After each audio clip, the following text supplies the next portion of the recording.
He gets his own walk-on music. It's required under the contract. James Rosen is standing by with us now from Fox News. Good morning to you, James. You are down covering the RNC meetings in Florida. How's it going down there? Well, I'm enduring as I look out my 17th floor window over the ocean. But it's fascinating. You know, the RNC spring meeting is not typically the kind of thing that attracts a lot of press attention, because what do they usually do in these kind of meetings? Tinker with the arcane rules and so forth. But it just so happens in this quite extraordinary political cycle, those rules are at the very center of the debate.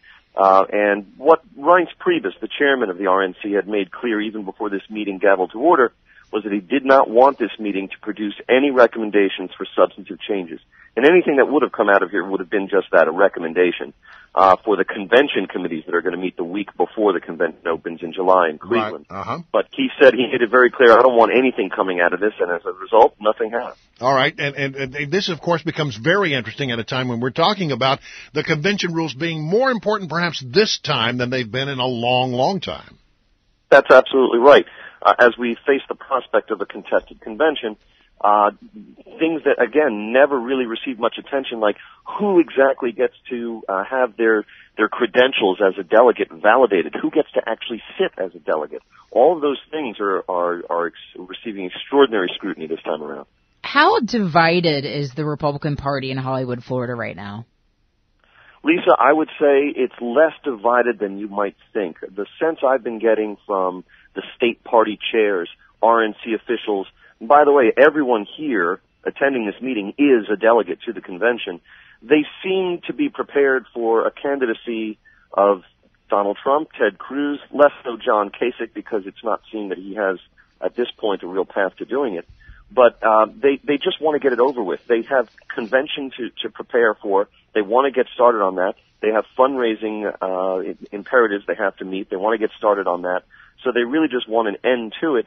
And a lot of them, I think, are not as bothered by the rhetoric of Donald Trump accusing them of presiding over a rigged process, as you might imagine. So, James, to that, just a follow-up question. So Donald Trump right now is the only person that mathematically could get to 1,237. Do you get the idea that people feel the race is over? No, their anxiety is, in fact, stimulated by the fact that it is not over.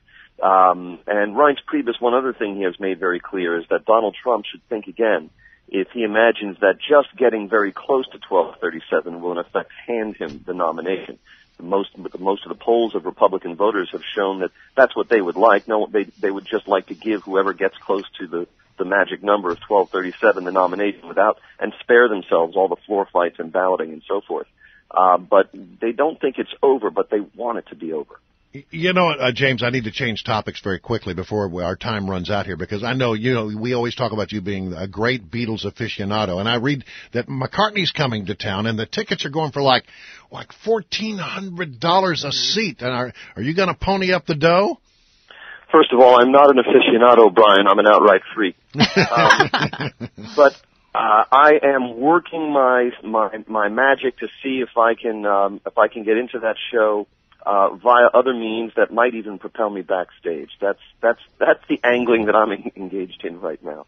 But if it doesn't happen on the first ballot, I will get to McCartney's dressing room on the second ballot. Oh, really? So, I mean, it's going to be one of those things. Do we need to put the restraining order in effect? Because maybe for the freak, yes. Yeah, I mean, it should be a pretty good contest. And, I was going to turn to you the other day because we have, and people don't know this, we have here on this station the ability for you to win some McCartney tickets. And I was asked to put together the Brian Beatle quiz. And so I put the Brian Wilson's Beatle quiz. If you want to go to our website and answer the questions and get perhaps a chance to win some McCartney tickets, just go to WMAL.com/contest and take the quiz. And you devised the quiz? I devised the quiz. I should have consulted with you, but I felt like I was enough of a Beatles aficionado. I mean, I'm not a freak. I'm an aficionado. I came up with my own questions. This I feel like in The Godfather when Marlon Brando says, "Why didn't you come to me first?" All right, James. So take it easy there, by the way, in Florida. Don't work too hard. Thanks, guys. Great to be with you. Thanks, James. Good to have you, James.